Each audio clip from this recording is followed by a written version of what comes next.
broker. Thank you so much. We appreciate that. Scarlett Fu and Paul Sweeney live here in our Bloomberg Interactive Broker Studio, streaming live on YouTube and at Bloomberg.com. You know, with all the news out there over the last several days, at least I kind of forgot that we have the State of the Union tomorrow. And that's a pretty big deal, particularly for the folks down there in D.C. So let's get a little bit of a preview here, as well as a little tariff talk. Who doesn't like that? Nathan Dean, Senior Policy Analyst for Bloomberg Intelligence. He's down there in Washington, D.C. Nathan, what are you going to be listening for or looking for at the State of the Union tomorrow evening? So I think there's three themes. You know, the first is obviously geopolitical. I mean, what's the situation going on with Iran? I mean, it's certainly important to the commodity markets. But the other two are more domestic. And the first is healthcare policy. You know, will President Trump try to essentially change the Affordable Care Act via reconciliation? The note that my colleague Dwayne Wright just put on in the terminal suggests not. We're only giving it a 20% chance that a reconciliation bill can happen this year. But I think more importantly for the markets is the idea of affordability and headline risk. You know, I look for President Trump to dial deep, you know, to go deeper on these ideas of credit card interest caps and purchases of corporate purchases of single-family home bans. But what you need to know is essentially is that we don't think legislation is going to happen this year. It's going to be very difficult to come by. So the question that people should be asking themselves is, what is President Trump willing to use the bully pulpit for to try and drive behavior? Think of his comment over the weekend of trying to drive Susan Rice off the board over at Netflix. That's the most likely outcome from this speech. It's going to be headline risk and then questions about President Trump using the bully pulpit.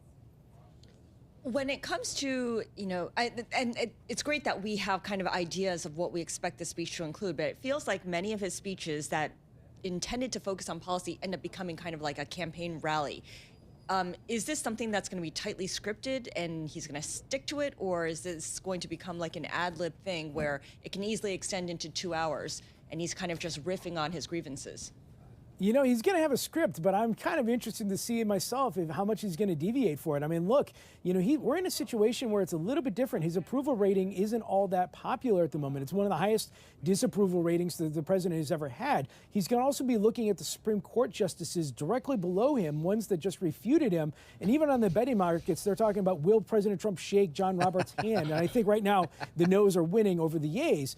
But, you know, what I will say is that it is a campaign year. It is a campaign speech. And like all things with the State of the Union, you just have to ask yourself, does this statement that comes out of the president's mouth have an avenue to passage? And in many instances, it doesn't, or it has to fall in the deregulatory camp, which takes forever. I don't think you're going to see many new ideas here. I think President Trump's going to just go back to where he's been speaking about over the last few weeks. I think he's certainly going to double down on tariffs. You know, he's going to make, you know, statements like he just said on Truth Social about how countries that quote unquote play games are going to face higher tariffs. You're going to see a lot of that. But again, I don't think you're going to see much new way of information, and a lot of it's just going to lead to headline risk. Nathan, what's the feeling within the Republican Party here as it relates to the affordability issue and tariffs? Because I think most Americans now, if they didn't already, they now have a fuller appreciation that tariffs are, in effect, a tax on the U.S. economy, depending, and you could debate who really pays the lion's share, but that is generally understood. And now to have the president double down, triple down on this tariff policy, are the Republican Party saying, boy, we're shooting ourselves in the foot here? So they're certainly stuck between a rock and a hard place. And I think this is one of those situations where they'll say one thing publicly, and then if you give them truth serum, they'll say something else. Because, look, I think most of the Republican Party understands that tariffs are a tax on the American people. You know, there have been significant numbers of Republicans that have voiced their uneasiness with tariffs, or those of them that actually voted against the president in terms of certain recent resolutions on tariffs. But, you know, when it comes to affordability, you know, President Trump will say that prices have come down, inflation has come down, but, you know, the markets sort of say something differently. And so, you know, anecdotally, if you've just been to the grocery store, food prices are certainly up. So, you know, you are going to see statements from the president, from the White House over the next few weeks to try and drive affordability. But it's only going to have so much impact if they can't get the policy through, and or there's an inflationary aspect from tariffs on the other side as well. It's just one of those situations where, you know, the message just sort of gets muddled. Are we going to have the usual response from the Democrat side once the president gives his State of the Union? I just wonder whether the Democrats have come up with any policy prescriptions, or whether it's just going to be more, you know, whatever they propose will be the opposite of what the president is pitching. You know, it's a great question. I mean, Virginia Governor Abigail Spanberger is going to be giving the Democratic address just after the State of the Union.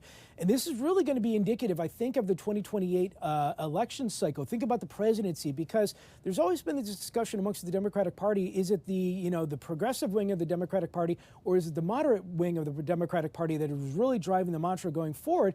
And we've seen successes from both sides of the party in recent elections. Now, the discussion or the decision to have the Virginia governor come and give the address, I think, is going to lead more towards the moderation side of the argument. But again, this address is really going to dictate, I think, this messaging, because right now the Democrats going into the 2026 elections are essentially running a platform of we aren't President Trump, but they are going to have to come around with a bigger message, I think, going into 2028.